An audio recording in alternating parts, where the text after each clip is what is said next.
PenPocket.com. એટલે કે કથ્થઈ રંગના વાયુની તીવ્રતા કેવી થઈ જશે? વધી જશે. માટે આ જે ટેસ્ટ ટ્યુબ છે એ ટેસ્ટ ટ્યુબને જ્યારે આપણે આ પાણીમાં રાખીશું ત્યારે તમે એનું ઓબ્ઝર્વેશન જો કરશો તો ઓબ્ઝર્વેશન કરવાથી તમને આઈડિયા આવશે કે અહીં જે કથ્થઈ રંગની તીવ્રતા છે એના કરતાં થોડા સમય બાદ આમાં તમે જોશો તો કથ્થઈ રંગની તીવ્રતા આના કરતાં આમાં કેવી જોવા મળશે? વધી ગયેલી જોવા મળશે. સેમ હવે આમાં તમે અતિશય ઠંડુ કરેલું છે, અતિશય ઠંડા કરેલા જે બીકર છે એ બીકરમાં તમે તીવ્રતા જો ચેક કરશો તો તમને આઈડિયા આવશે કે આમાં જેટલી તીવ્રતા હતી તેના કરતાં તમને કેવી થઈ ગયેલી જોવા મળશે? ઓછી થયેલી જોવા મળશે. ક્લિયર થાય છે? આઈડિયા આવી? મીન્સ કે આ પ્રયોગ દ્વારા તમે સંતુલન પર તાપમાનની અસરને ઇઝીલી સમજી શકો છો. આવી જ રીતના સેમ એક બીજી રિએક્શન હું તમને કહું. આ જે વસ્તુ જોઈને આવ્યા એ શામાં જોઈને આવ્યા? ઉષ્માક્ષેપક પ્રોસેસ માટે છે. એવી બીજી રિએક્શન વિચારીએ, ઉષ્મા શોષક પ્રક્રિયા લઈએ આપણે. ચાલો એક બીજી રિએક્શન લઉં છું, ઉષ્મા શોષક. એમાં સમજવાનો પ્રયત્ન કરીએ તો રિએક્શન લઈએ આપણે CO H2O6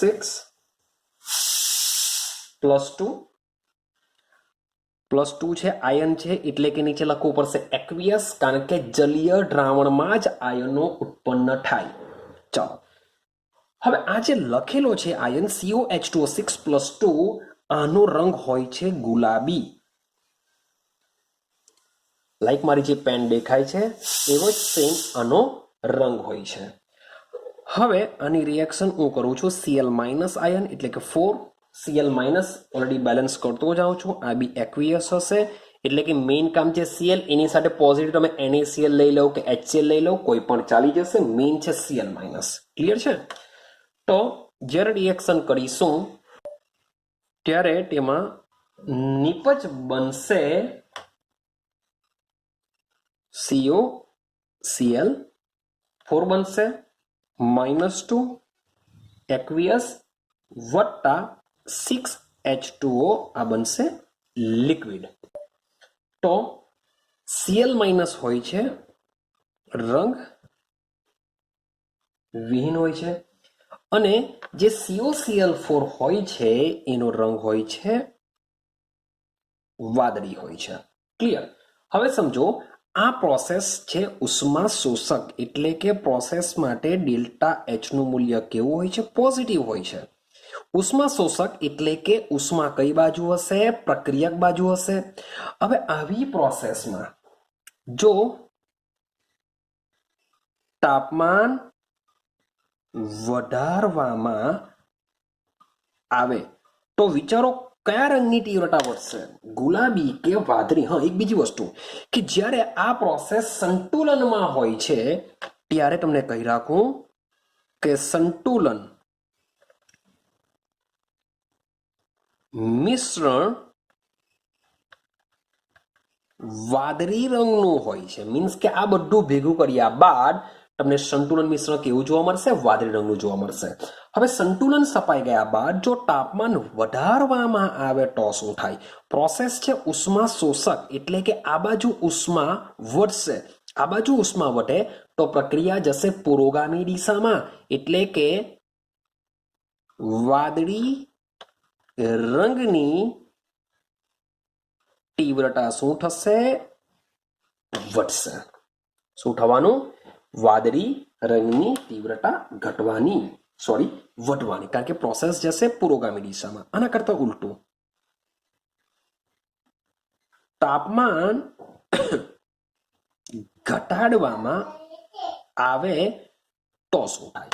હવે પ્રોસેસ છે ઉષ્મા શોષક, જો તાપમાનને ઘટાડી દઈએ તો પ્રોસેસ જશે પ્રતિગામી દિશામાં એટલે કે લખી શકીએ કે વાદળી રંગની તીવ્રતા શું થશે? ઘટશે. અથવા તો તમે ટેમ્પરેચર એકદમ જ જો ડાઉન કરી દેવું તો એવું પણ થઈ શકે કે વાદળીમાંથી આંસુ બની શકે ગુલાબી રંગમાં ફેરવાશે, એવું પણ થઈ શકે કે આ વાદળી રંગની તીવ્રતા ઘટી જશે અને શામાં કન્વર્ઝન પામશે? ગુલાબી રંગમાં કન્વર્ઝન પામશે. કેમ? કારણ કે COH2O6+2 વધારે બનતો જશે. ક્લિયર થાય છે? તો આ પ્રકારે મીન્સ કે પ્રયોગ દ્વારા પર તાપમાનના ફેરફારની અસર આપણે પ્રયોગશાળામાં ઇઝીલી સમજી શકીએ છીએ. ક્લિયર છે? તો તાપમાનના ફેરફારની અસર પણ સંતુલન પર આપણે જોવા મળતી હોય છે. ક્લિયર થયું? ચાલો, તો આજનો આપણો લાસ્ટ પોઈન્ટ તરફ જઈએ. આપણો લાસ્ટ પોઈન્ટ છે એટલે કે આપણી પાંચમી અસર છે, જે આપણો લાસ્ટ પોઈન્ટ છે, જે છે આપણી ઉદ્દીપકની અસર. ચાલો, તો સૌથી પહેલા ઉદ્દીપક શું છે એને સમજવાનો પ્રયત્ન કરો, કારણ કે ઉદ્દીપક વિશે જો તમારી પાસે ઇન્ફોર્મેશન હોય તો તમે પછી સંતુલન પર તેની શું અસર થશે એ આપણે સમજી શકીએ છીએ.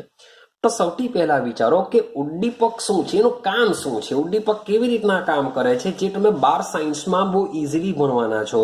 આના પર આખું એક ચેપ્ટર રચાયેલું છે.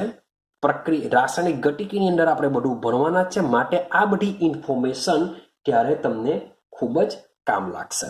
ચાલો, તો વાત કરીએ ઉદ્દીપક વિશે. ઉદ્દીપક શું છે? તો ઉદ્દીપક શું કરે છે? ઉદ્દીપક પ્રક્રિયકનું નિપજમાં રૂપાંતર કરવા માટે, પ્રક્રિયકનું શું કરશે? નિપજમાં રૂપાંતર કરવા માટે ભાઈ ખૂબ જ ઓછી ઉર્જાવાળો માર્ગ અપનાવે છે, જેથી સમય શું થશે? બચશે. એટલે કે ઉદ્દીપકનું કામ શું છે? પ્રક્રિયાનો વેગ વધારવાનો. કે જ્યારે પણ આપણે ઉદ્દીપકનો ઉપયોગ કરીશું તો ઉદ્દીપકના ઉપયોગ દ્વારા આપણે શું કરી શકીએ છીએ? પ્રક્રિયાનો વેગ વધારી દઈએ છીએ. પ્રક્રિયાનો વેગ વધારશે. જ્યારે બી તમે રિએક્શનમાં ઉદ્દીપકનો ઉપયોગ કરશો, પ્રક્રિયાનો વેગ વધી જશે. હવે આ જે વેગ છે એ વેગ કેવી રીતના વધે? તો ઉદ્દીપક શું કરશે? ભાઈ પ્રક્રિયકમાંથી નિપજમાં જવા માટેના એવો માર્ગ અપનાવશે કે જેમાં ઓછી ઉર્જા વપરાશે. ઓછી ઉર્જામાં મીન્સ કે નિપજમાં રૂપાંતર થઈ જશે. હવે સમજો પ્રક્રિયાનો વેગ. હવે આપણે સમજીએ છીએ સંતુલન ચેપ્ટર. સંતુલન પ્રોસેસની અંદર આપણે કયા ચેપ્ટરમાં વાત કરીએ છીએ? સંતુલનમાં વાત કરીએ છીએ. અને સંતુલનમાં શું થપાય? ભાઈ ઇક્વિલિબ્રિયમ એટલે કે રિએક્ટન્ટ આ બાજુ પ્રોડક્ટ. ભાઈ રિએક્ટન્ટમાંથી પ્રોડક્ટને કહેશો પુરોગામી પ્રક્રિયા. આ બાજુ કહેશું પ્રોડક્ટમાંથી રિએક્ટન્ટને કહેશું પ્રતિગામી પ્રક્રિયા. તો યાદ રાખજો, જે ઉદ્દીપક છે એ ઉદ્દીપક બંને પ્રક્રિયાનો વેગ એક સરખો વધારે છે. બરાબર દિમાગમાં ફિટ કરજો. એવું નથી કે રિએક્ટન્ટથી પ્રોડક્ટ એટલે કે પુરોગામી પ્રક્રિયાનો વેગ બહુ બધો વધારશે, એટલે કે નિપજનું પ્રમાણ બહુ બને, અને પ્રતિગામી પ્રક્રિયાનો વેગ ઓછો વધારે. એવું થતું નથી. ઉદ્દીપક શું કરશે? બંને પ્રક્રિયાનો વેગ એક સરખો વધારે. જો બંને પ્રક્રિયાનો વેગ એક સરખો બનતો હોય તો ઉદ્દીપક નિપજનું પ્રમાણ વધારી શકતો નથી. દિમાગમાં ફિટ કરજો કે તમે ઉદ્દીપક વગર રિએક્શન કરો છો તો ભાઈ નિપજ જેટલી મળતી હશે તેટલી જ નિપજ તમને ઉદ્દીપક સાથે રિએક્શન કરશો ત્યારે પણ એટલી જ મળશે. ફરક એટલો પડશે કે ઉદ્દીપકના ઉપયોગથી જે રિએક્શન 1 કલાકમાં થતી હોય તેની જગ્યાએ મે બી ભાઈ રિએક્શન 10 મિનિટમાં કમ્પ્લીટ થઈ જશે. એટલે કે ઉદ્દીપકનું કામ છે પ્રક્રિયાનો વેગ વધારવાનો, પણ તેના નિપજનું પ્રમાણ વધારી શકતો નથી. જો નિપજનું પ્રમાણ વધારતો ન હોય તો ઉદ્દીપક સંતુલન અચળાંક કેસી એટલે કે ઉદ્દીપક કેસીનું મૂલ્ય પણ બદલી શકતો નથી. ઉદ્દીપકના ઉપયોગ દ્વારા કેસીનું મૂલ્ય પણ બદલાતું નથી. ક્લિયર થાય છે? એક બીજી વસ્તુ યાદ રાખજો કે ઉદ્દીપક પ્રક્રિયાનો દર કેવી રીતના વધારશે, તો એનું રીઝન છે કે ઉદ્દીપક શું કરશે? ઉદ્દીપક પ્રક્રિયાની સક્રિયકરણ ઉર્જા. હવે આ સક્રિયકરણ ઉર્જા શું છે એના માટે વેટ એન્ડ વોચ કરો. 12th સાયન્સમાં રાસાયણિક ગતિકી ચેપ્ટરમાં આના વિશે તમે ભણશો. સક્રિયકરણ ઉર્જા જેને આપણે ઈએ વડે દર્શાવીશું. તો સક્રિયકરણ ઉર્જામાં શું કરે છે? ઘટાડો કરે છે, જેને લીધે પ્રક્રિયાનો વેગ શું થતો હોય છે? વધતો હોય છે. તો ઉદ્દીપક વિશે સૌથી પહેલા આટલી ઇન્ફોર્મેશન તમારા દિમાગમાં હોવી જોઈએ.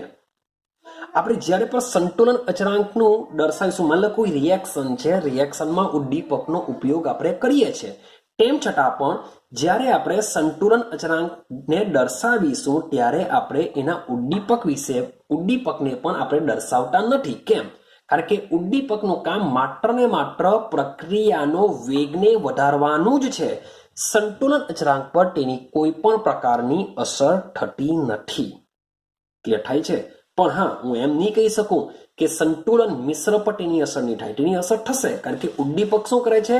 પ્રક્રિયાના વેગમાં ફેરફાર કરે છે. ઉદ્દીપક ઉપયોગ દ્વારા પ્રક્રિયાનો વેગ કેવો બનશે? ઝડપી બને છે. ક્લિયર છે? તો એને સમજવા માટે આપણે એક એક્ઝામ્પલને સમજીએ. વેટ એન્ડ વોચ કરો. પેજ આપણે ચેન્જ કરી દઈએ. ઓકે, ચાલો. તો ઉદ્દીપકને સમજવા માટે આપણે એક્ઝામ્પલ તરીકે લેશું એમોનિયાની બનાવટ. હવે એમોનિયાની બનાવટ માટે આઈડિયા છે જ. આપણે શું કરીએ છીએ? N2 નો ઉપયોગ કરીએ છીએ વત્તા H2 નો ઉપયોગ કરીએ છીએ. તેમાંથી બનતું હોય છે એમોનિયા. આ પ્રોસેસમાં એમોનિયાનું વિઘટન થઈને ફરી પાછું શું બની શકે છે? N2 બની શકે છે, H2 બની શકે છે.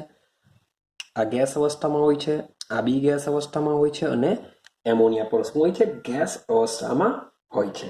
સાથે સાથે બેલેન્સ જો કરીએ તો અહીંયા આપણે 3 મૂકવા પડશે. N2 છે એટલે અહીંયા આપણે 2 મૂકવા પડશે, કારણ કે બહુ ઇમ્પોર્ટન્ટ છે આ બધી વસ્તુ. અને આપણે અગાડી તાપમાનના ફેરફારની અસરમાં જ જોઈને આવ્યા કે આ જે પ્રોસેસ છે, પ્રોસેસ કેવી છે? ડેલ્ટા એચ નું મૂલ્ય આમાં માઇનસ હોય છે, એટલે કે પ્રોસેસ ઉષ્મા સીપક છે. ચાલો, હવે તાપમાનમાં આપણે સમજીને આવ્યા છે કે કોઈ પણ ઇન્ડસ્ટ્રી શું કરશે?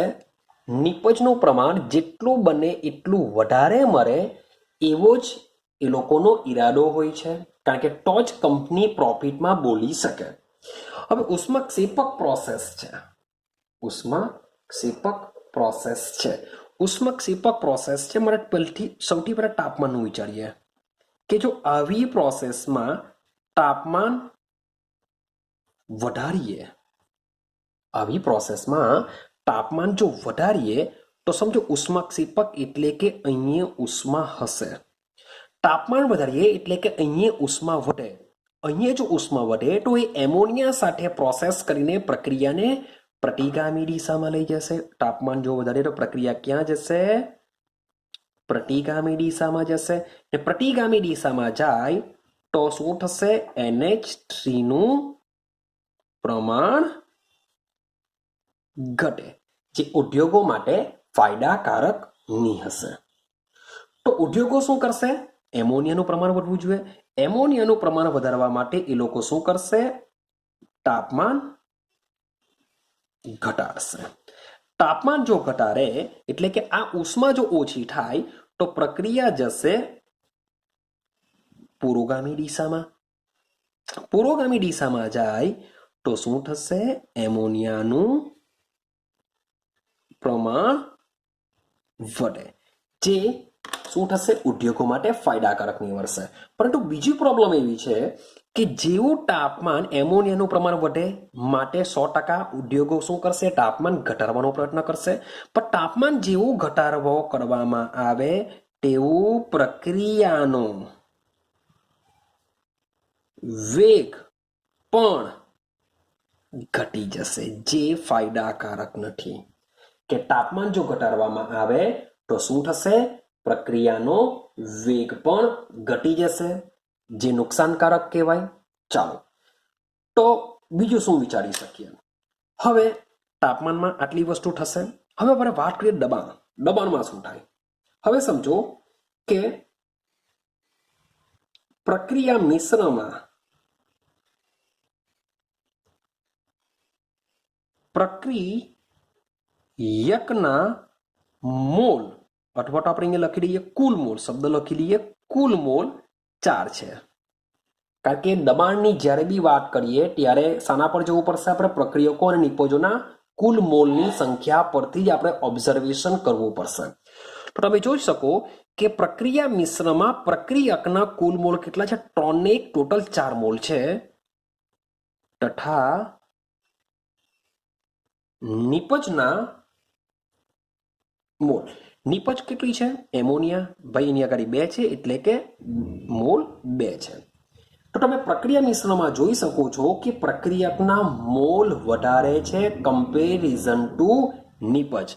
માટે આવી પ્રક્રિયામાં શું થશે? 4 માંથી 2, એટલે કે દબાણ જો ઘટાડવામાં આવે તો નિપજ ઘટશે. કારણ કે તમને ખબર છે કે પ્રક્રિયક બાજુ 4, આ બાજુ 2. દબાણમાં વધારો વધુથી ઓછા તરફ પ્રક્રિયાને લઈ જશે, જે આપણે દબાણમાં ફેરફારને અસરમાં સમજાવેલું છે. તો અહીં પ્રક્રિયક 4 છે, 2 છે. આપણે શું કરીએ છીએ? દબાણમાં ઘટાડો કરીએ છીએ. દબાણમાં ઘટાડો કરીએ તો પ્રક્રિયા પ્રતિગામી દિશામાં જશે અને નિપજ શું થશે? ઘટશે. પણ આવી પ્રક્રિયામાં આપણે શું કરીએ? દબાણમાં વધારો કરીએ તો શું થાય? તો 4 માંથી 2, દબાણમાં જો વધારો કરીએ તો શું થશે? નિપજનું પ્રમાણ વધશે, જે શું થશે? ઉદ્યોગો માટે ફાયદાકારક નીવડશે. માટે જે પણ ઉદ્યોગો એમોનિયા બનાવતું હશે તે શું કરશે? તાપમાન ઓછું રાખશે, સાથે સાથે દબાણ શું કરશે? વધશે. પણ જેમ તાપમાનમાં ભાઈ નિપજ વધારે મેળવવા માટે તાપમાન ઘટાડે તેમ પ્રક્રિયાનો વેગ ઘટી જાય છે. સેમ દબાણમાં વધારો કરીએ તો નિપજનું પ્રમાણ વધશે. પરંતુ એક વસ્તુ બીજું બી યાદ રાખવું પડશે કે જો દબાણ વધુ પડતું રાખવામાં આવે તો જે પાત્ર છે એ પાત્ર શું થશે? દબાણ પુષ્કળ વધારે પ્રમાણમાં હોય તો પાત્ર તૂટી જવાનો ભય પણ હોય છે. આઈડિયા આવે છે? માની લો કે બલૂન છે, બલૂનમાં તમે ગેસ ભરતા જ જાઓ, ગેસ ભરતા જાઓ, દબાણ વધારતા જ જાઓ, તો કોઈ એક સમય આવશે કે જ્યારે તમારું બલૂન શું થશે? ફાટી જશે, તૂટી જશે. સેમ ઉદ્યોગોમાં પણ જે પાત્ર રાખવામાં આવે છે એ પાત્ર ચોક્કસ કેપેસિટી ધરાવતું દબાણ જ સહન કરી શકે. જો વધારે પડતું દબાણ જો આપવામાં આવશે તો એ શું થઈ શકે છે? પાત્ર તૂટી જઈ શકે છે. માટે વધારે પડતું દબાણ પણ આપી ન શકાય. તો તાપમાન ઓછું રાખીએ તો નિપજ વધે, દબાણ વધુ રાખીએ તો નિપજ વધે. પણ તાપમાન ઓછું રાખવાથી પ્રક્રિયાનો દર ઘટશે, દબાણ વધારવાથી પાત્ર તૂટી જવાનો ભય રહેશે. તો આ બધાને માટે એક નવો વૈજ્ઞાનિક આવ્યો એ છે આપણો જર્મન વૈજ્ઞાનિક. આ બધી વસ્તુને સોલ્વ કરવા માટે જર્મન વૈજ્ઞાનિક ફ્રિટ્ઝ હેબર આવ્યો અને હેબરે ઘણા પ્રયોગો પછી શોધ્યું કે જો આવી રિએક્શન મીન્સ કે એમોનિયા બનાવવાની જે હેબર પદ્ધતિ છે એમણે શોધ્યું છે કે આવી પ્રક્રિયામાં આયન શબ્દ બોલું છું, આયન એટલે કે લોખંડ, આયન ધરાવતો શબ્દ બોલું છું, આયન ધરાવતો મીન્સ કે માત્ર લોખંડનો ભૂકો હોય તો પણ ચાલશે અથવા તો આયન ધરાવતું કોઈ સંયોજન હોય તો પણ ચાલશે. એટલે કે આયન ધરાવતો ઉદ્દીપક યોગ્ય તાપમાને એટલે કે નીચા તાપમાને ઉદ્દીપકનું કામ શું છે? પ્રક્રિયાનો વેગ વધારવાનું. એટલે કે જો તમે નીચું તાપમાન રાખો અને ઉદ્દીપકનો ઉપયોગ કરો અને સાથે સાથે યોગ્ય તાપમાને અને યોગ્ય દબાણે એટલે કે વધારે પડતું દબાણ આપવાથી પાત્ર તૂટી જશે, પણ ઓછું દબાણ રાખીએ મીન્સ કે પાત્ર તૂટી ન જાય એટલું દબાણ જો રાખીએ અને સાથે સાથે ઉદ્દીપકનો જો ઉપયોગ કરીએ દબાણે, યોગ્ય તાપમાને અને યોગ્ય દબાણે, પ્રક્રિયામાં શું થઈ શકે છે? નિપજનું પ્રમાણ વધારી શકાય છે. શું થાય છે? નિપજનું પ્રમાણ વધારી શકાય છે. તો ફ્રિટ્ઝ હેબરે ભાઈ એક જ પ્રયોગ દ્વારા કંઈ આવું સાબિત નથી કર્યું, એને ઘણા બધા પ્રયોગો કર્યા હશે અને ઘણા બધા પ્રયોગો પરથી એમણે શોધ્યું કે જે તાપમાન છે એ એમોનિયા બનાવવાની હેબર પદ્ધતિમાં તાપમાન હોવું જોઈએ 500°C તથા જે દબાણની વાત કરીએ તો દબાણ હોવું જોઈએ 200 વાતાવરણ અથવા તો એટમોસ્ફિયર. તો ભાઈ દબાણ હોવું જોઈએ 200 વાતાવરણ, તાપમાન હોવું જોઈએ 500°C અને સાથે સાથે આપણે શું કરીશું? લોખંડના ભૂકાનો ઉપયોગ કરી શકીએ અથવા તો તેનું કોઈ સંયોજનનો યુઝ કરી શકીએ. તો આ જે પરિસ્થિતિ છે એને કહેવામાં આવે છે ઓપ્ટિમાઇઝેશન સ્થિતિ. ઓપ્ટિમાઇઝેશન પરિસ્થિતિ કહેવામાં આવે છે. આ ઓપ્ટિમાઇઝેશન પરિસ્થિતિએ શું થશે? ભાઈ નિપજનું પ્રમાણ વધશે પણ સાથે સાથે પ્રક્રિયાનો વેગ પણ વધારી શકાય, કારણ કે ઉદ્દીપક તરીકે આપણે Fe નો ઉપયોગ કરીએ છીએ. ક્લિયર થાય છે? એટલે કે ઉદ્દીપક દ્વારા આપણે પ્રક્રિયામાં નિપજનું પ્રમાણ, જો ઉદ્દીપક હજુ બી કેવું, ઉદ્દીપક નિપજનું પ્રમાણ વધારતો નથી. ઉદ્દીપકનું કામ છે કે પ્રક્રિયાનો વેગ વધારવાનો, કારણ કે આ જે પ્રક્રિયા છે એ પ્રક્રિયામાં તમે નિપજનું પ્રમાણ વધારવા માટે તાપમાન ઓછું રાખવું પડશે, સાથે સાથે દબાણ પણ વધારે રાખી ન શકાય, માટે પ્રક્રિયાનો દર ખૂબ જ ઓછો રહેશે. માટે આવી પ્રક્રિયામાં જો ઉદ્દીપકનો ઉપયોગ કરવામાં આવે તો શું થશે? પ્રક્રિયાનો વેગ વધશે અને નીચા તાપમાન અને યોગ્ય દબાણ દ્વારા આપણે નિપજનું પ્રમાણ વધારે મેળવી શકીએ છીએ. આવી જ સેમ વસ્તુ તમે એક સંપર્ક વિધિ H2SO4 ની બનાવટ માટેની જે સંપર્ક વિધિ છે, સંપર્ક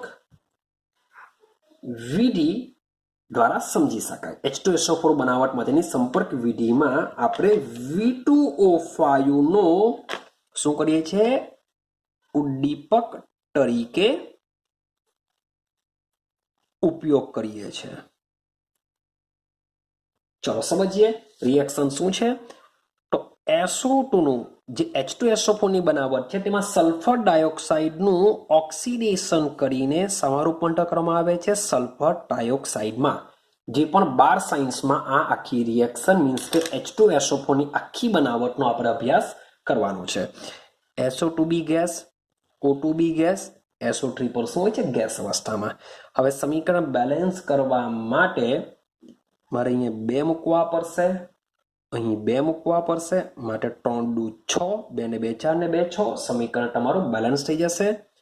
તો આ જે પ્રોસેસ છે, પ્રોસેસ માટે તમને કહી રાખો કે આ પ્રોસેસમાં બી સંતુલન સ્થપાય છે અને કેસીની જે વેલ્યુ હોય છે 1.7 × 10⁻26 જેટલી સંતુલન અચળાંકની મૂલ્ય હોય છે. ક્લિયર છે? હવે પ્રયોગ દ્વારા સાબિત થયું છે કે આ જે પ્રોસેસ છે એ પ્રોસેસ કેવી છે? ઘણી જ ધીમી છે. તમે જોશો કે 2 ને 3 મોલ, ટોટલ 3 મોલ, આ બાજુ 2 મોલ. મીન્સ કે અહીંયા પણ સેમ. તમે જો દબાણનો વધારો કરો તો SO3 નું પ્રમાણ વધારી શકાય, પરંતુ પાત્ર તૂટી જવાનો શક્યતા હોય છે. માટે પ્રોસેસ કેવી છે? ઘણી ધીમી છે. તો પ્રોસેસને ઝડપી કરવા માટે ઉપયોગ કરવામાં આવે છે ડાયવેનેડિયમ પેન્ટાઓક્સાઇડ. આનું નામ છે ડાયવેનેડિયમ પેન્ટાઓક્સાઇડ, જે ઉદ્દીપક તરીકે કામ કરે છે. આનો ઉપયોગ કરવાથી શું થશે? પ્રક્રિયાનો વેગ વધશે. નિપજ તો જેટલી છે એટલી જ મળવાની છે, પરંતુ નિપજ પ્રાપ્ત કરવાનો અથવા તો સંતુલન સ્થિતિ પ્રાપ્ત કરવા માટેનો જે સમય છે એ સમય ઉદ્દીપકના ઉપયોગ દ્વારા શું કરી શકાય છે? ઘટાડી શકાય છે. મીન્સ કે માની લો કે V2O5 નો ઉપયોગ કરતા નથી, તો આ રિએક્શન માની લઈએ કે 5 કલાકમાં સંતુલન સ્થપાય છે. પણ જો ઉદ્દીપકનો ઉપયોગ કરવામાં આવે તો મે બી એવું થઈ શકે કે આ જ રિએક્શન ખાલી કલાકમાં જ સંતુલન સ્થપાઈ જાય. ખબર પડે છે? એટલે કે ઉદ્દીપકનું કામ નિપજનું પ્રમાણ વધારવાનું નથી. એનું કામ છે માત્ર ને માત્ર પ્રક્રિયાના વેગને વધારવાનું. અને બીજી વસ્તુ કે તમે ચેક કરશો કે V2O5 ના ઉપયોગ દ્વારા કેસીની વેલ્યુ પર કોઈ અસર થવાની નથી, કારણ કે એનું કામ ઉદ્દીપકનું કામ નિપજનું પ્રમાણ વધારવાનું નથી. એટલે કે નિપજ તો તમારી જેટલી છે એટલી જ રહેવાની. માટે કેસીની વેલ્યુ જેટલી છે એટલી જ રહેશે. હવે એક બીજી વસ્તુ યાદ રાખજો, કેસીની વેલ્યુ, કેસીનું મૂલ્ય વધુ હોય તો એવી પ્રોસેસમાં ઉદ્દીપકની અસર લઈ લઈએ, ઉદ્દીપકની અસર તમને વધુ જોવા મળી શકે. જો કેસીની વેલ્યુ એટલે કે સંતુલન અચળાંકનું મૂલ્ય વધુ હોય તો ઉદ્દીપકની અસર વધુ જોવા મળશે.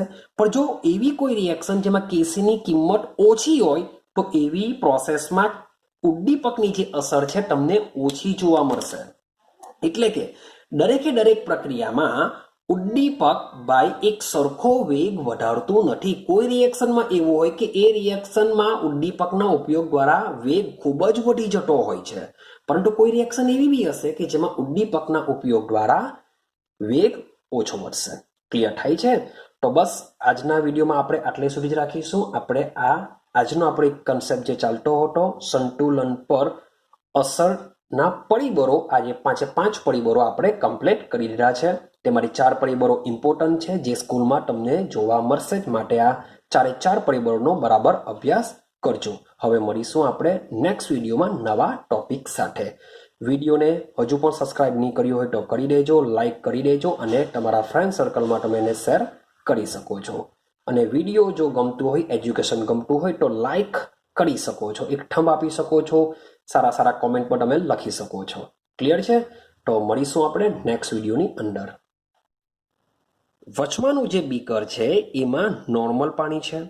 એના કરતાં પહેલા બીકરમાં એકદમ ઠંડુ ટેમ્પરેચર રાખ્યું અને ત્રીજા બીકરમાં ગરમ ટેમ્પરેચર એટલે કે તાપમાન વધાર્યું છે. હવે શું કરીએ? સૌથી પહેલા આ જે બંને જે ટેસ્ટ ટ્યુબ છે એને તમારે 5 થી 10 મિનિટ માટે તમારે આ ઓરડાના તાપમાન ધરાવતા પાણીમાં રાખી દેવાનું. ક્લિયર થઈ ગયું? જેવી 10 મિનિટ કમ્પ્લીટ થાય તેના પછી એક ટેસ્ટ ટ્યુબને શું કરીશું આપણે? પહેલા બીકરમાં કે જ્યાં તાપમાન કેવું છે? ઓછું કર્યું છે. અને બીજી જે બાકી રહેલી જે ટેસ્ટ ટ્યુબ છે, બાકી રહેલી ટેસ્ટ ટ્યુબને ત્રીજા બીકર કે જેમાં તાપમાન આપણે વધારે રાખ્યું છે. મીન્સ કે આમાં સંતુલન ઓલરેડી સ્થપાઈ ગયું છે. સમજો કે આ કસનળીમાં તમે રિએક્શન ચેક કરશો તો રિએક્શનમાં NO2 ઇક્વિલિબ્રિયમ N2O4 નું આમાં સંતુલન સ્થપાઈ ગયું છે. હવે તાપમાનનો આપણે અભ્યાસ કરવાનો છે, માટે આપણે પહેલા અને ત્રીજામાં એવી સિસ્ટમ ગોઠવેલી છે કે જેમાં એકમાં તાપમાનને આપણે ઘટાડ્યું છે, એકમાં તાપમાનને વધાર્યું છે. તો જ્યારે બે ટેસ્ટ ટ્યુબ 10 મિનિટ પછી એક ટેસ્ટ ટ્યુબને આમાં મૂકી દેવામાં આવે, બીજી ટેસ્ટ ટ્યુબને ત્રીજા બીકરમાં મૂકવામાં આવે તો શું થશે? હવે સમજો કે પ્રોસેસ કેવી છે? ઉષ્માક્ષેપક છે. ઉષ્માક્ષેપકનો મતલબ એમ થાય કે ઉષ્મા નિપજ બાજુ હશે. ઉષ્મા નિપજ બાજુ. જો તાપમાન જો વધારવામાં આવે તો પ્રક્રિયા જશે પ્રતિગામી દિશામાં. જો પ્રતિગામી દિશામાં જાય તો કથ્થઈ રંગનો વાયુ વધારે બનવો જોઈએ. ઉતરે છે દિમાગમાં? પ્રોસેસ ડેલ્ટા H માઇનસમાં છે એટલે કે ઉષ્માક્ષેપક પ્રોસેસ છે. ઉષ્માક્ષેપક પ્રોસેસ એટલે કે ઉષ્મા ક્યાં હશે? નિપજ બાજુ હશે. જો આવી પ્રોસેસમાં જો તાપમાન વધારવામાં આવે તો પ્રક્રિયા જશે પ્રતિગામી દિશામાં. પ્રતિગામી દિશામાં જાય એટલે કે NO2 નું ઉત્પાદન વધે. ઓકે, ચાલો છોકરાઓ, આપણે ચેપ્ટર નંબર 7માં આગળ વધીએ. લાસ્ટ વિડીયોની અંદર આપણે સંતુલન પર દબાણના ફેરફારની અસર સમજીને આવ્યા, સાથે સાથે નિષ્ક્રિય વાયુનો ઉમેરો સમજીને આવ્યા. તો એ ટોપિકની અંદર આપણા બીજા 2 પોઈન્ટ બાકી છે. એક છે તાપમાનના ફેરફારની અસર, એટલે કે સંતુલન સ્થપાઈ ગયા બાદ જો તાપમાનમાં ફેરફાર કરવામાં આવે તો શું થશે, એને સમજવાનું છે. સાથે સાથે ઉદ્દીપકની અસર શું થશે, મીન્સ કે કોઈ રિએક્શનમાં સંતુલન સ્થપાય છે, એ રિએક્શન ઉદ્દીપક વગર કરવામાં આવે ત્યારે શું થશે, જો ઉદ્દીપક સાથે કરવામાં આવે, ઉદ્દીપકનો ઉપયોગ કરવામાં આવે તો સંતુલન પર તેની શું અસર થાય છે. તો આજના વિડીયોમાં આપણે એ બધી વસ્તુને સમજવાનો પ્રયત્ન કરીશું. એટલે કે તાપમાનના ફેરફારની અસર અને સાથે સાથે ઉદ્દીપકના ફેરફારની અસર, આ બંને પોઈન્ટ આપણે આજના વિડીયોમાં કમ્પ્લીટ કરીશું. ચાલો તો શરૂઆત કરીએ પહેલા પોઈન્ટની. એ છે આપણો સંતુલન પર તાપમાનના ફેરફારની અસર. ચાલો સમજતા રહેજો સ્ટેપ બાય સ્ટેપ. સૌથી પહેલી વસ્તુ સમજી લેવો કે સંતુલન પર તાપમાનના ફેરફારની અસર. સૌથી પહેલા આપણે 2 વસ્તુ સમજીને આવ્યા. એક તો સાંદ્રતામાં ફેરફાર કરીએ તો સંતુલન પર શું અસર થશે, સાથે સાથે દબાણમાં ફેરફાર, એના કદમાં ફેરફાર કરીને આપણે લાવી શકીએ છીએ. તો સૌથી પહેલા એક પોઈન્ટ આ સમજી લેજો કે જ્યારે, શબ્દ જોજો, જ્યારે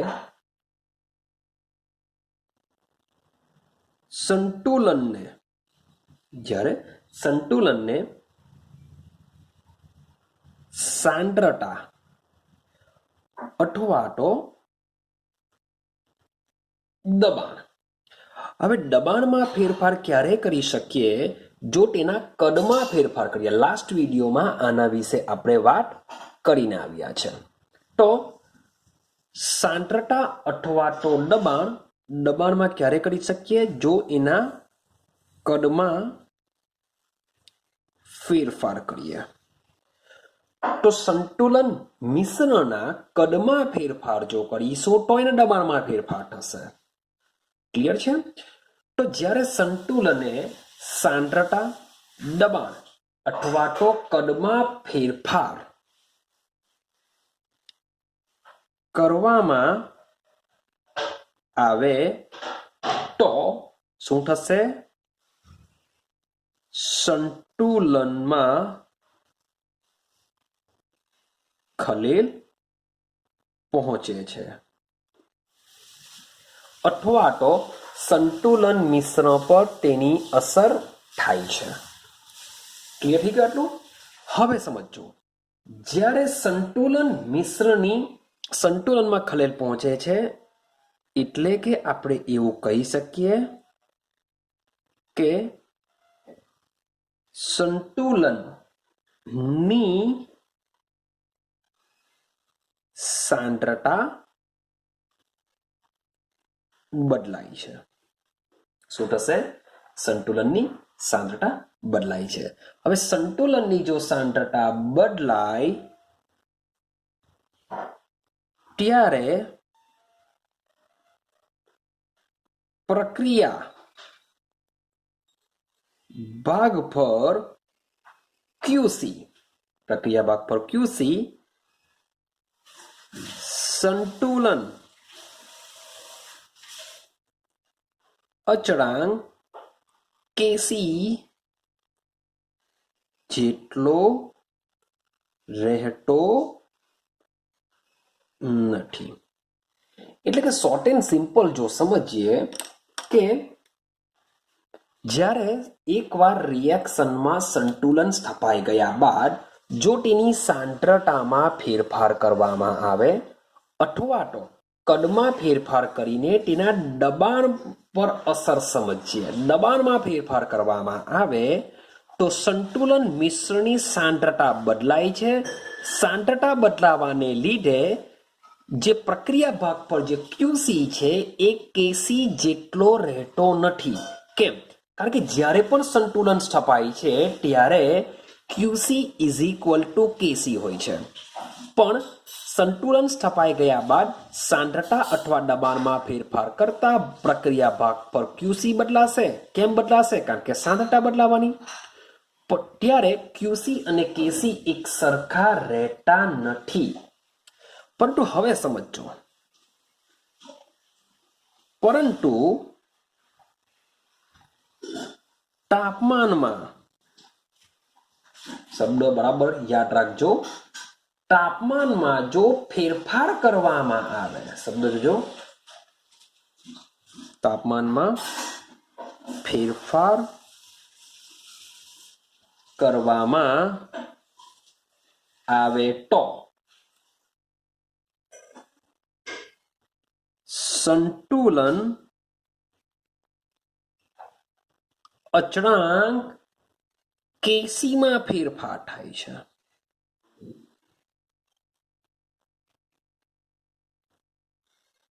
ક્લિયર થાય છે?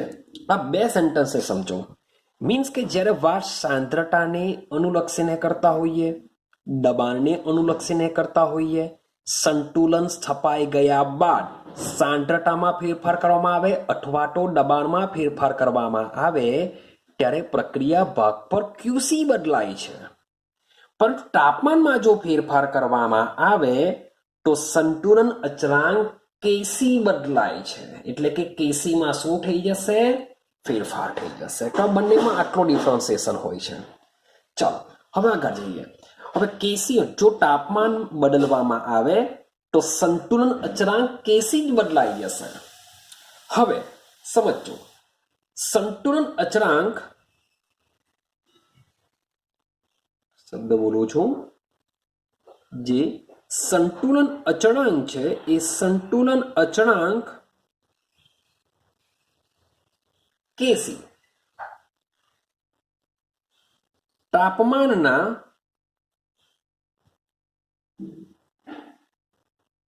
ફેરફાર સાથે, તાપમાનના ફેરફાર સાથે Kc તો બદલાશે, પરંતુ જ્યારે સંતુલન અચળાંક તાપમાનમાં ફેરફાર કરવામાં આવશે ત્યારે તાપમાનના ફેરફારનો, અહીંયા સાથે કલા કે તાપમાનના ફેરફારનો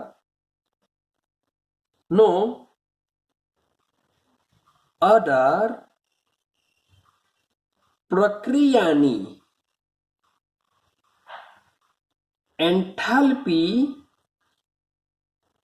ફેરફારની નિશાની ઉપર રહેલો છે. તો સંતુલન અચળાંક જે કેસી છે એ કેસી તાપમાનનો ફેરફાર મીન્સ કે તાપમાન વધારીએ અથવા તો ઘટાડીએ ત્યારે સંતુલન અચળાંક કેસી પર શું અસર થશે તો એનો આધાર પ્રક્રિયાની એન્થાલ્પી એટલે કે ડેલ્ટા એચ ની સંજ્ઞા અથવા તો નિશાની ઉપર રહેલો છે. કેવી રીતના? તો ડેલ્ટા એચ ની જો વાત કરીએ તો ડેલ્ટા એચ ની સાઇન શું આવી શકે? ડેલ્ટા એચ ની સાઇન ક્યાં તો પ્લસ આવી શકે ક્યાં તો માઇનસ આવી શકશે. જ્યારે પ્લસ આવતી હોય તેવી પ્રોસેસને આપણે કહીએ છીએ ઉષ્મા શોષક પ્રક્રિયા, જે આપણે ઉષ્માગતિશાસ્ત્રમાં બધી વાત કરીને આવ્યા છે કે જ્યારે ડેલ્ટા એચ નું મૂલ્ય ધન હોય તેવી પ્રોસેસને ઉષ્મા શોષક કહીએ છીએ. સેમ ડેલ્ટા એચ નું મૂલ્ય માઇનસ હોય તો એવી પ્રક્રિયાને આપણે કહીએ છીએ ઉષ્મા ક્ષેપક પ્રક્રિયા. જો કોમન રિએક્શન લખીએ તો સમજો, માની લો કે મારી પાસે એની જગ્યા આર લઈ લઉં, રિએક્ટન્ટ આર છે. ઉષ્મા શોષક પ્રોસેસમાં ઉષ્મા રિએક્ટન્ટની બાજુમાં હોય છે અને માની લો કે પ્રોડક્ટ બને છે, તો આવી પ્રોસેસને ઉષ્મા શોષક કહેશું. આવી પ્રોસેસમાં ડેલ્ટા એચ ની વેલ્યુ કેવી હોય છે? પ્લસ હોય છે. ક્લિયર? ઉષ્માક્ષેપકની વાત કરીએ તો ઉષ્માક્ષેપક પ્રોસેસમાં reactant it gives product plus ઉષ્મા હોય છે ને આવી પ્રોસેસની જો વાત કરીએ તો આવી પ્રોસેસમાં ડેલ્ટા એચ ની વેલ્યુ નેગેટિવ હોય છે. તો સંતુલન સપાટી પ્રોસેસ એ કયા પ્રકારની છે? મીન્સ કે ઉષ્મા શોષક છે કે ઉષ્માક્ષેપક છે એના ઉપર પણ આધાર રાખશે. ક્લિયર? તો આ બે સંજ્ઞાનો મીન્સ કે ડેલ્ટા એચ ની જે બે નિશાની છે એ બે નિશાનીનો ઉપયોગ આપણે કરીને સંતુલન પર તાપમાનની અસરને સમજવાનો પ્રયત્ન કરીએ. ક્લિયર છે? ચાલો સૌથી પહેલા સમજીએ ઉષ્મા ક્ષેપક પ્રોસેસ માટે સમજીએ કે ઉષ્મા ક્ષેપક માટે શું થઈ શકશે. તો સૌથી પહેલા વાત કરીએ ઉષ્મા ક્ષેપક. ચાલો સમજતા રહેજો. વાત કરીએ છે ઉષ્મા ક્ષેપક પ્રક્રિયા. ચલો, તો જે પણ રિએક્શનની વાત કરતો હું તેમાં સૌથી પહેલા આટલી વસ્તુ દિમાગમાં રાખીને ચાલજો કે ઉષ્મા કઈ બાજુ હશે? પ્રક્રિયક બાજુ હશે કે નિપજ બાજુ હશે? એને બરાબર સમજીને ચાલજો. ચાલો, તો ઉષ્માક્ષેપક પ્રોસેસ છે તો ઉષ્માક્ષેપક પ્રોસેસની અંદર ડેલ્ટા એચ ની નિશાની માઇનસ હોય છે. તો ઉષ્મા કઈ બાજુ હોવાની? નિપજ બાજુ હોવાની. તો ઉષ્માક્ષેપક પ્રક્રિયામાં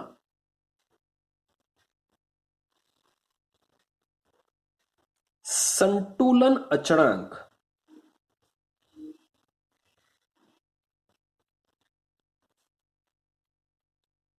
તાપમાનના વધારા સાથે, હવે સમજો રિએક્શન આ દેખાય છે, આ બાજુ ઉષ્મા, ઉષ્માનો મતલબ થાય સમજી લો તાપમાન, એવું આપણે સમજીને ચાલીએ. યાદ રાખવા માટે ઉષ્મા એટલે કે તાપમાન. હવે તમે તાપમાન પ્રોસેસ મીન્સ કે સંતુલન સ્થપાઈ ગયું છે એવું સમજીને ચાલીએ. હવે આ પ્રોસેસની અંદર તમે તાપમાન વધારો, ભાઈ રિવર્સિબલ બતાવી દઉં પાછું તમને કન્ફ્યુઝન નહીં થાય. પ્રોસેસ કેવી છે? રિવર્સિબલ છે એવું સમજીને ચાલજો. તો પ્રોસેસમાં સંતુલન સ્થપાઈ ગયું છે. હવે તમે તાપમાન વધારો, પ્રોસેસ છે ઉષ્માક્ષેપક, તો તાપમાન વધારો તો આ બાજુનો ભાગમાં તાપમાન વધવાનું.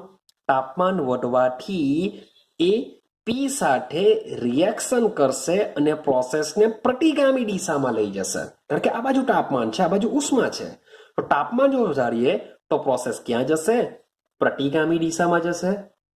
પ્રતિગામી દિશામાં જો જાય તો નિપજનું પ્રમાણ શું થશે? ઘટશે. અને નિપજનું પ્રમાણ ઘટે એનો મતલબ એમ થાય કે સંતુલન અચળાંકના મૂલ્યમાં શું થશે? ઘટાડો થશે. શું થશે? સંતુલન અચળાંક તાપમાનના વધારા સાથે શું થશે? ઘટે છે. ઉતરે છે દિમાગમાં? પાછું રિપીટેશન કરો, સમજો. ઉષ્માક્ષેપક પ્રોસેસ છે. ઉષ્માક્ષેપક પ્રોસેસમાં ઉષ્મા ક્યાં હોય છે? નિપજ તરફ હોય છે. આવી પ્રોસેસમાં જો તમે તાપમાન વધારો તો પ્રક્રિયા પ્રતિગામી દિશામાં જશે, એટલે કે P નું પ્રમાણ ઘટશે, R નું પ્રમાણ વધે. R નું પ્રમાણ વધે અથવા તો P નું પ્રમાણ ઘટે તો સંતુલન અચળાંકનું મૂલ્ય કેવું થશે? ઘટે. P જેટલો વધે એટલું સંતુલન અચળાંકનું મૂલ્ય વધે. P ઘટે એટલે સંતુલન અચળાંકનું મૂલ્ય ઘટે છે. આના કરતા ઉલટું બી તમે વિચારી શકો. માની લો કે પ્રોસેસ છે ઉષ્માક્ષેપક, હું વાત કરું છું સંતુલન અચળાંક. હવે તાપમાનના વધારાની જગ્યાએ હું શું કરું છું? તાપમાન ઘટાડી નાખ્યું. તાપમાન ઘટાડીએ એટલે કે આ બાજુ ઘટવાનું, આ બાજુ ઘટે, આ ઉષ્મા ઓછી થાય છે તો પ્રોસેસ પુરોગામી દિશામાં જશે. પુરોગામી દિશામાં જો જાય તો સંતુલન અચળાંકનું મૂલ્ય શું થશે? વધે છે. તો મીન્સ કે બે સેન્ટેન્સ બંને માટે યાદ નહીં રાખવાનું, કોઈ બી એક સેન્ટેન્સ યાદ રાખી મૂકો, એટલે એ જો યાદ રહી જશે તો બીજો ઓટોમેટિક તમને લખી શકો છો કે ઉષ્માક્ષેપક પ્રક્રિયામાં જો તાપમાન વધારવામાં આવે તો સંતુલન અચળાંકનું મૂલ્ય શું થઈ જશે? ઘટે છે. ક્લિયર? ચલો આના કરતા ઉલટું વિચારીએ. હવે વાત કરું ઉષ્મા શોષક પ્રોસેસ માટે. તો ઉષ્મા શોષકની વાત કરીએ, રિએક્શન દિમાગમાં ફિટ કરી દેવું. વાત કરીએ છીએ ઉષ્મા શોષક. ઉષ્મા શોષકમાં ઉષ્મા ક્યાં હોય છે? પ્રક્રિયક બાજુ હોય છે. મારે તાપમાનનો જો વધારો કરો તો આ ઉષ્મા ક્યાં લઈ જશે? પુરોગામી દિશામાં લઈ જશે અને પીનું પ્રમાણ વધારશે, એટલે કે નિપજ વધે. નિપજ વધે એટલે કે સંતુલન અચળાંકનું મૂલ્ય શું થવાનું? વધવાનું. માટે ઉષ્મા શોષક પ્રક્રિયામાં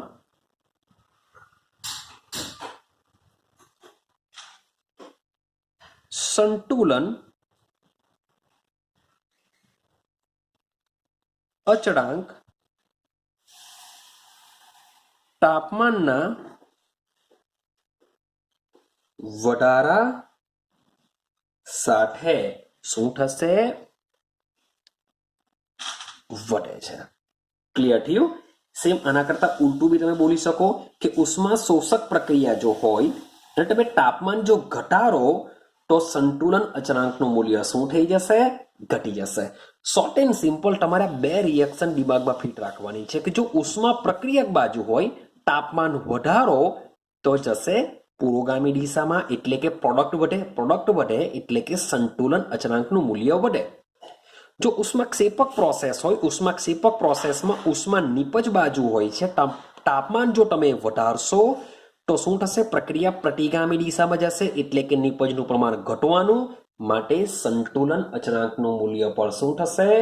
ઘટે છે. ક્લિયર થઈ ગયું? તો આ 2 પોઈન્ટ તમારે દિમાગમાં ફિટ કરવાના છે. ચાલો હવે એક બીજો પોઈન્ટ યાદ રાખો કે ભાઈ તાપમાનના ફેરફાર સાથે એક તો સંતુલન અચળાંકમાં ફેરફાર થાય છે. જે આપણે ઉપર જોઈને જ આવ્યા બે સેન્ટેન્સ, તાપમાનનો વધારો કરીએ, તાપમાનનો ઘટાડો કરીએ તો સંતુલન અચળાંક પર તેની અસર થાય છે. પરંતુ સાથે સાથે એક બીજી વસ્તુ બી ઇમ્પોર્ટન્ટ છે કે તાપમાનના ફેરફાર સાથે પરંતુ પ્રક્રિયાના દર અથવા તો તમે શબ્દ બોલી શકો વેગ, પ્રક્રિયાના વેગ પર પણ અસર થાય છે.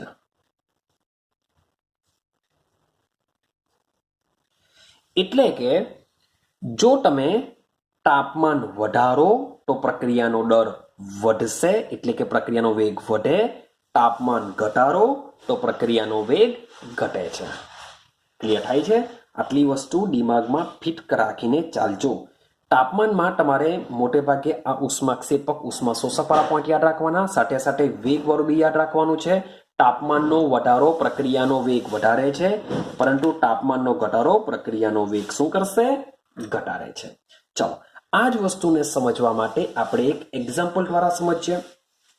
એક્ઝામ્પલમાં લેશું આપણે એમોનિયા બનાવવાની NH3 ની બનાવટ સમજીએ. સમજો, એમોનિયાની બનાવટ માટે આપણે લેશું N2 ગેસ પ્લસ સમીકરણ બેલેન્સ કરીને લખી દઉં છું 3H2 ગેસ. આમાં શું સ્થપાય છે? સંતુલન સ્થપાય છે, સાથે સાથે બને છે 2 મોલ એમોનિયા ગેસ. ચાલો, હવે આ જે પ્રોસેસ હોય છે, આ પ્રોસેસ માટે ડેલ્ટા એચ નું મૂલ્ય હોય છે -92.38 કિલોજૂલ પ્રતિ મોલ. ક્લિયર થાય છે? એનો મતલબ એમ થાય કે આ જે પ્રોસેસ છે એ પ્રોસેસ કેવી છે? માઇનસમાં ડેલ્ટા એચ ની વેલ્યુ છે, એટલે કે પ્રોસેસ ઉષ્માક્ષેપક છે. શું છે? ઉષ્માક્ષેપક. હવે સમજો, આપણે જરાક સમજીને આવ્યા છે કે પ્રોસેસ જો ઉષ્માક્ષેપક હોય અને જો આ પ્રોસેસમાં તાપમાનમાં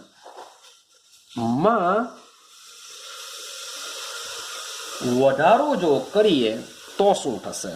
ઉષ્માક્ષેપક છે એટલે કે ઉષ્મા આ બાજુ હશે, 92.38 જેટલી ઉષ્મા ઉત્પન્ન થતી હશે. ઉષ્માક્ષેપક એટલે કે શું? ઉત્પન્ન થાય, તો જ આપણે નીચે બાજુ લખી શકીએ. અને ઉષ્મા શોષક પ્રોસેસ એટલે કે પ્રક્રિયક તરફ, એટલે કે પ્રક્રિયક ઉષ્માનું શોષણ કરે, એનો મતલબ એમ થાય. પ્રોસેસ ઉષ્માક્ષેપક છે એટલે કે 92.38 કિલોજૂલ પ્રતિ મોલ. આના પ્રક્રિયા મિશ્રણનું જો 1 કિલોજૂલ પ્રતિ મોલ જેટલું જો લઈએ ત્યારે 92.38 જેટલી ઉષ્મા ઉત્પન્ન થાય છે.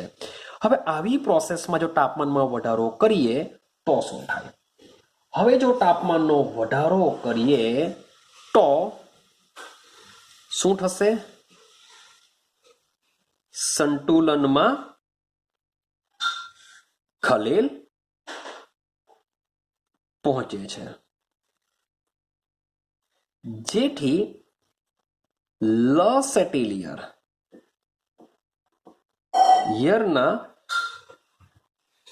સિદ્ધાંત પ્રમાણે બોલો પ્રક્રિયા કઈ દિશામાં જશે? આ બાજુ ઉષ્મા છે, તાપમાન વધારો તો પ્રક્રિયા જશે પ્રતિગામી દિશામાં, એટલે કે પુરોગામીમાં ખલેલ પહોંચશે. એવું પણ તમે બોલી શકો છો. શબ્દ બોલું છું, ડાબી બાજુ ખસશે. લસેટેલિયરના સિદ્ધાંત પ્રમાણે પ્રક્રિયા લખી શકો તમે ડાબી બાજુ અથવા તો પ્રતિગામી દિશામાં આગળ વધશે. એટલે કે એમોનિયામાંથી આ બે વસ્તુ બનશે. એનો મતલબ એમ થાય કે એમોનિયાનું પ્રમાણ કેવું થશે? ઘટશે. શું થશે? આવું જો થાય, તાપમાનમાં જો વધારો કરવામાં આવે તો શું થશે? એમોનિયાનું પ્રમાણ ઘટશે. ને કોઈ પણ જે પણ ઉદ્યોગો હોય જે એમોનિયા બનાવતા હોય તેનો એક જ તાત્પર્ય હોય કે ભાઈ એ જે પ્રોડક્ટ બનાવતા હોય એનું પ્રમાણ વધારે બનવું જોઈએ, તો જ એ લોકોને આર્થિક દ્રષ્ટિએ મહત્વતા જણાશે. કારણ કે ખોટ ખાઈને તો કોઈ પણ ઉદ્યોગો કામ નહીં કરશે. જે પ્રોડક્ટ બનાવવા માંગે છે એ વધારે બનવી જોઈએ. અહીં તો તાપમાન વધારવાથી શું થાય છે? પ્રોડક્ટનું પ્રમાણ ઘટે છે. માટે એમોનિયા બનાવવાની જે હેબર પદ્ધતિ છે, જેમાં એમોનિયાનું પ્રમાણ જો વધારે મેળવવું હોય તો શું કરવું પડશે? તાપમાન ઘટાડીને પ્રક્રિયાને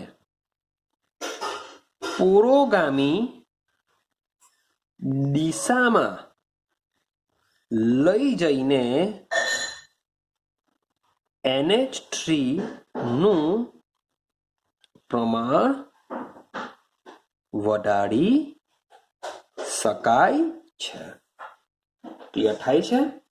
પણ સવાલ એવો આવે કે ભાઈ એમોનિયાનું પ્રમાણ વધારે તો મળશે, પરંતુ તાપમાન ઘટાડીએ છે. જો આવું જો કરવામાં આવે તો પ્રક્રિયાના દર અથવા તો વેગ શું થશે? ઘટી જશે. પ્રક્રિયાનો દર अथवा तो वेग घटी जाए कारण के तापमान घटाड़ीए। तापमान वधारीए तो निपजनुं प्रमाण घटे, तापमान घटाड़ीए तो निपजनुं प्रमाण वधे, पण साथे साथे प्रक्रियानो वेग पण घटी जशे। माटे प्रक्रियानो वेग वधारवा माटे उपयोग शुं करवामां आवे छे? उद्दीपकनो उपयोग करवामां आवे छे, जे आपणे आना पछीनो टॉपिकने समजवाना छे। आइडिया आवे छे?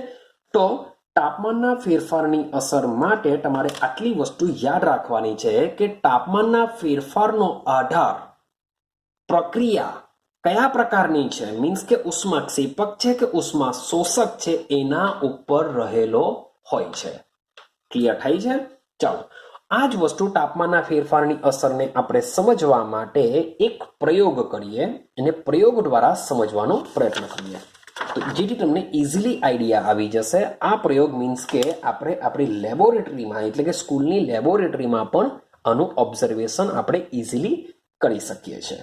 ચાલો તો સમજવાનો પ્રયત્ન કરીએ। તાપમાનની અસરનો પ્રયોગ અને બીજી એક વસ્તુ કે આ જે પ્રયોગ છે એ પ્રયોગ પરથી બી તમને JEE નીટ લેવલ પર બી એના ક્વેશ્ચન પૂછાઈ જતા હોય છે, માટે થોડુંક દિમાગમાં રાખીને ચાલજો। ચાલો તો સંતુલન પર આપણે શું કરીએ છીએ? તાપમાનની અસરનો પ્રયોગને સમજવાનો પ્રયત્ન કરીએ છીએ। તો એને સમજવા માટે આપણે એક રિએક્શન લેશું। રિએક્શનની અંદર લેશું આપણે ડાયનાઇટ્રોજન NO2 ગેસ। NO2 ગેસની જો વાત કરીએ તો આ NO2 જે ગેસ હોય છે એ કથ્થાઈ રંગનો વાયુ છે। NO2 શું છે? કથ્થાઈ રંગનો વાયુ છે। આપણે શું કરીશું? આનું વિઘટન કરાવીશું। વિઘટન જો કરવામાં આવે તો આમાંથી બનતો હોય છે N2O4। NO2 નું જો વિઘટન કરવામાં આવે તો બને છે N2O4 અને આ જે N2O4 હોય છે એ કેવો હોય છે? રંગવિહીન હોય છે। શું છે? રંગવિહીન। ચાલો તાપમાનની અસર સમજીએ છીએ તો સીધી સિમ્પલ વસ્તુ છે ડેલ્ટા એચ ની વેલ્યુ ખૂબ જ ઇમ્પોર્ટન્ટ હોય છે। તો આ રિએક્શન માટે ડેલ્ટા એચ ની વેલ્યુ હોય છે -57.2 કિલોજૂલ પ્રતિ મોલ હોય છે। એટલે કે આ પ્રોસેસ કેવી છે? ઉષ્માક્ષેપક છે। ઉષ્માક્ષેપક એટલે કે અહીંયા શું હશે? ઉષ્મા હશે। આટલું ક્લિયર છે? તો આને આપણે સમજવાનો પ્રયત્ન કરીશું। જોજો આટલું દિમાગમાં રાખજો। નાઇટ્રોજન ડાયોક્સાઇડ કથ્થાઈ રંગનો વાયુ છે અને ડાયનાઇટ્રોજન ટેટ્રોક્સાઇડ રંગવિહીન વાયુ છે। સમીકરણને બેલેન્સ કરવા માટે હું અહીંયા 2 મૂકી દઉં છું। બીજી એક વસ્તુ, બધા વાયુ છે, આ પણ વાયુ છે અને આ પણ શું છે? વાયુ અવસ્થામાં તમને જોવા મળતો હોય છે। ચાલો હવે જોજો સૌથી પહેલા NO2 ની વાત કરીએ તો NO2 ને બનાવવા માટે કોપરની, શબ્દ બોલું છું કોપર ધાતુની HNO3 નાઇટ્રિક એસિડ સાથે પ્રક્રિયા કરતા તમને શું મળી જશે? NO2 વાયુ મળે છે। એટલે કે તમે નાઇટ્રિક એસિડમાં જો કોપર નાખી દેશો તો તમને કથ્થાઈ રંગનો NO2 વાયુ મળે છે। ક્લિયર? ચાલો આ જે વાયુ મળે છે આ વાયુને આપણે શું કરીશું? 5 ml ની કસનળીમાં ભરી દેશું। શું કરી દેશું? આ જે NO2 વાયુ જે બન્યો છે એને શું કરીશું? 5 ml ની કસનળીમાં, પછી 2 કસનળી લેશું। યાદ રાખજો આ વાયુને 5 ml ની કસનળીમાં ભરી દેશું અને તેને એટલે કે કસનળીને આપણે શું કરીશું? સીલ કરી દેશું। સીલ કરવા માટે પહેલું તો ભરી દેશું અને તેને બૂચ એટલે કે એની પર બૂચને એરેલ્ડાઇટ લગાવીને આપણે શું કરી દેશું? એને સીલ કરી દેશું. સીલ કરી દેવાનો મતલબ એવો થશે કે એમાંથી વાયુ કોઈ પણ હિસાબે હવે બહાર જવાનો નથી. તો આટલી વસ્તુ દિમાગમાં ફિટ થઈ ગઈ. જો સમજો મેં શું કર્યું છે.